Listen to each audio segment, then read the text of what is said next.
अस्सलाम वालेकुम। क्या हाल है आप सबका? उम्मीद है सब खैरियत से होंगे। अगर आप वर्किंग वुमन हैं या आपके बच्चे छोटे हैं तो आपको भी अक्सर इस मुश्किल का सामना रहता होगा कि घर को किस तरह से मैनेज करें।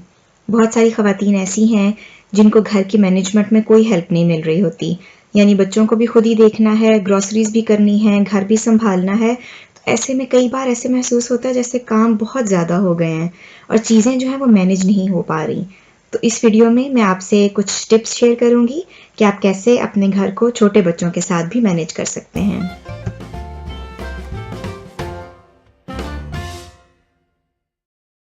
सबसे पहले तो वजह तलाश करें कि घर क्यों मैनेज नहीं हो पा रहा।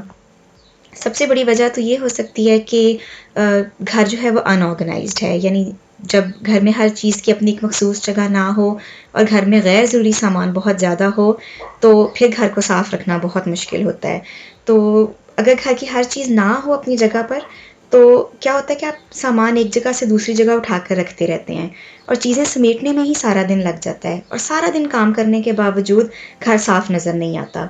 तो बहुत ज़रूरी है कि हर चीज़ की अपनी एक मखसूस जगह हो और दूसरा ये कि घर से एक्स्ट्रा सामान को कम करें।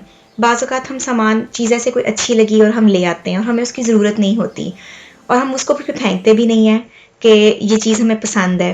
तो इस तरह चीज़ें जमा करने से घर में सामान बहुत ज़्यादा होता जाता है और घर को ऑर्गेनाइज रखना मुश्किल हो जाता है। या बाज़ औक़ात हम इसलिए चीज़ संभाल के रख लेते हैं कि शायद कभी काम आ जाए।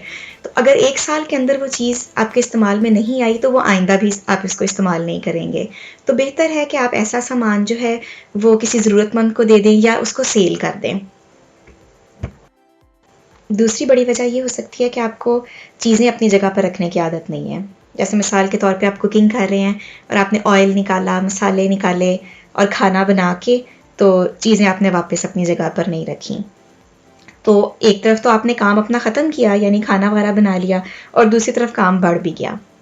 तो अगर ये आदत है तो इस आदत को ब्रेक करना बहुत ज़रूरी है। और ऐसी आदत को कैसे ब्रेक किया जा सकता है, यानी किस तरह से आदत डाली जाए कि जो चीज़ जहाँ से उठाई है वहीं पे वापस रखें, इसके बारे में इंशाल्लाह हम अलग किसी वीडियो में बात करेंगे।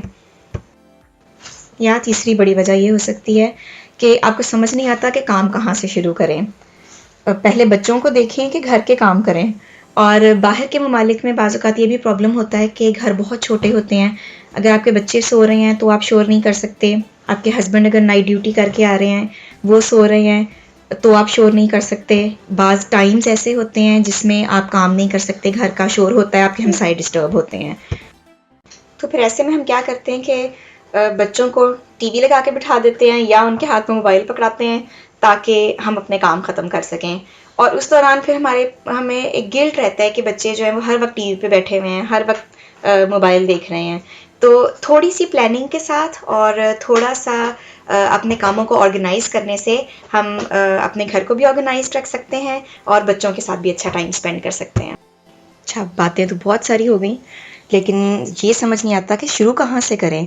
यूट्यूब पे भी आप निकालें, आपको हज़ारों वीडियोस मिल जाएंगी होम क्लीनिंग के बारे में या घर मैनेजमेंट के बारे में, लेकिन ये समझ नहीं आता बाज़ औक़ात कि हम स्टार्ट कहाँ से लें। तो सबसे पहले तो आप ये करें कि अपनी एक डेली रूटीन बनाएं, एक रियलिस्टिक रूटीन कि जो आप रोज़ाना फ़ॉलो कर सकें, जैसे जिसमें बिल्कुल बेसिक सफाई होती है, जैसे बाथरूम की क्लीनिंग है, किचन की क्लीनिंग है, कमरों की क्लीनिंग है। हर कमरे को क्लीन करने के लिए यानी बेसिक सफाई करने के लिए आपको 10 मिनट से ज़्यादा ना लगें।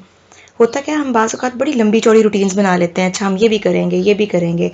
2 दिन बाद, 3 दिन बाद इतनी मुश्किल रूटीन्स बच्चों के साथ या बिज़ी स्केड्यूल के साथ फ़ॉलो अप करना मुश्किल हो जाता है और फिर हम बेज़ार होकर छोड़ देते हैं कि नहीं काम ख़त्म हो पा रहे। तो ऐसी रियलिस्टिक रूटीन रखें जो आप आराम से फ़ॉलो कर सकें। बहुत ज़्यादा करने से बेहतर है और बिल्कुल ना करने से बेहतर है कि आप थोड़ा-थोड़ा रोज़ करते रहें।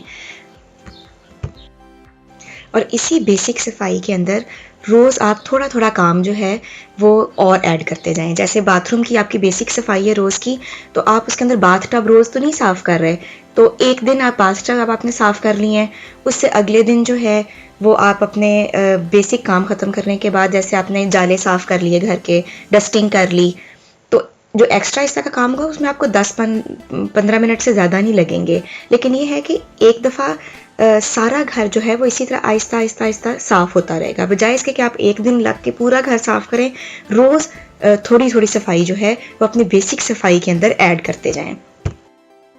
इसके अलावा एक और टिप ये है कि कोशिश करें कि जब आपके बच्चे सो रहे हों तो उस वक़्त जो आपकी बेसिक सफाई है घर की वो आप ख़त्म कर लें।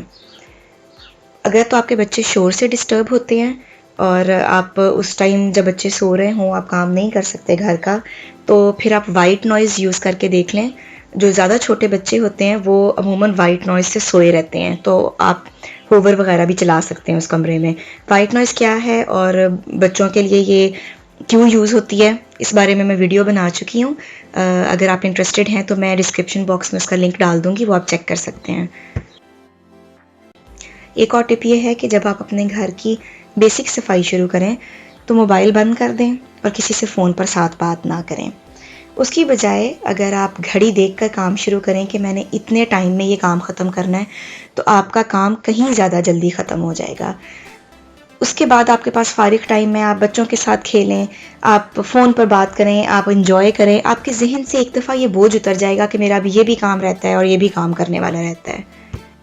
होता क्या है कि अगर आपका मोबाइल जो है वो साइलेंट पर नहीं है काम करते हुए, तो बीच में ज़रा सी बेल बजेगी और आपको होगा कि अच्छा मैं देख लूँ किसका मैसेज आया है। या फ़ोन पे अगर आप साथ साथ बात कर रहे हैं तो आपका ज़हन जो है वो पूरी तवज्जो से उस टाइम काम नहीं कर रहा होता। तो ठीक है, कुछ काम ऐसे होते हैं जैसे आप कपड़े तय कर रहे हैं, साथ साथ आपने फ़ोन मिला लिया तो काम ऐसा लगता है जैसे थोड़ा जल्दी हो गया है। तो लेकिन जो बेसिक सफाई है वो करते हुए अगर आप डिस्ट्रैक्शंस को ख़त्म कर दें, यानी मोबाइल इस्तेमाल ना करें, टीवी साथ ना देखें और साथ फ़ोन पर बात ना करें, तो आपका काम जो है वो, मेरा ये एक्सपीरियंस है कि ज़रा ज़्यादा जल्दी ख़त्म हो जाता है। आप इस चीज़ को ट्राई करके देखिएगा और ये टिप भी ज़रूर करके देखिएगा कि घड़ी देख के काम करें कि मैंने इतने टाइम में ये काम ख़त्म करना है।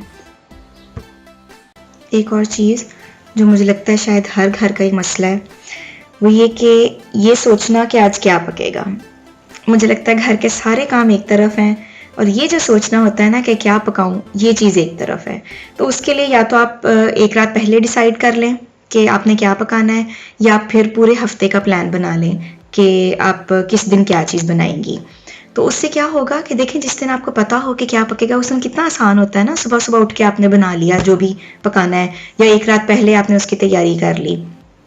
तो जितना ज़्यादा आप अपने लिए चीज़ों को आसान बनाएंगे उतना आपके लिए अच्छा होगा, उतना आप खुद खुश भी रहेंगे और एक्टिव भी रहेंगे सारा दिन।